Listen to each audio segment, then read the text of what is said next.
Prêt à faire les meilleurs sablés de votre vie? Regardez ça, une pâte incroyablement friable qui fond littéralement dans la bouche. Allez, je vous montre comment faire, c'est un jeu d'enfant. Dans un grand bol, on commence avec 125 g de beurre bien mou, c'est super important pour la texture.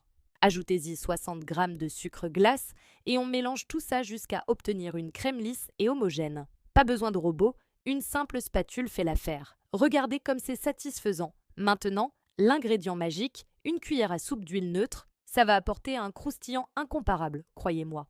On verse ça dans le mélange et on continue de remuer. Ensuite, on ajoute un œuf entier. On l'incorpore bien pour que la pâte soit parfaitement liée.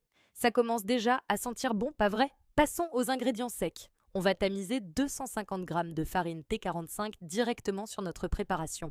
Ça évite les grumeaux et ça rend les sablés ultra légers. On ajoute aussi 30 g de maïzena pour encore plus de friabilité et une petite pincée de sel pour réveiller toutes les saveurs. Là, on oublie la spatule et on y va avec les mains.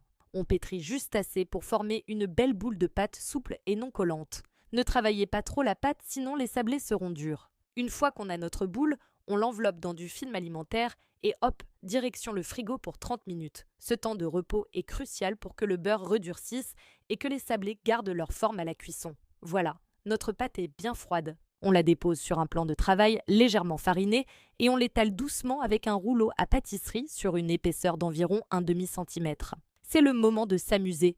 Prenez les emporte-pièces de votre choix et découpez vos formes. On place délicatement nos sablés sur une plaque recouverte de papier cuisson. Et maintenant, direction le four, préchauffé à 180 degrés Celsius. On enfourne pour environ 12 à 15 minutes. Surveillez bien la cuisson. Ils doivent être juste dorés sur les bords, pas plus. Et voilà le résultat. Des sablés parfaits, dorés, croustillants à l'extérieur et fondants à l'intérieur. Laissez-les refroidir complètement sur une grille avant de vous jeter dessus. Vous pouvez les déguster tels quels ou les décorer avec du chocolat fondu ou du glaçage. C'est un pur délice. Si cette recette super facile vous a plu, n'hésitez pas à laisser un petit pouce bleu, ça m'aide énormément. Et surtout, abonnez-vous à Recettes Faciles pour ne manquer aucune de mes prochaines vidéos gourmandes. Merci d'avoir regardé et à très bientôt pour une nouvelle recette.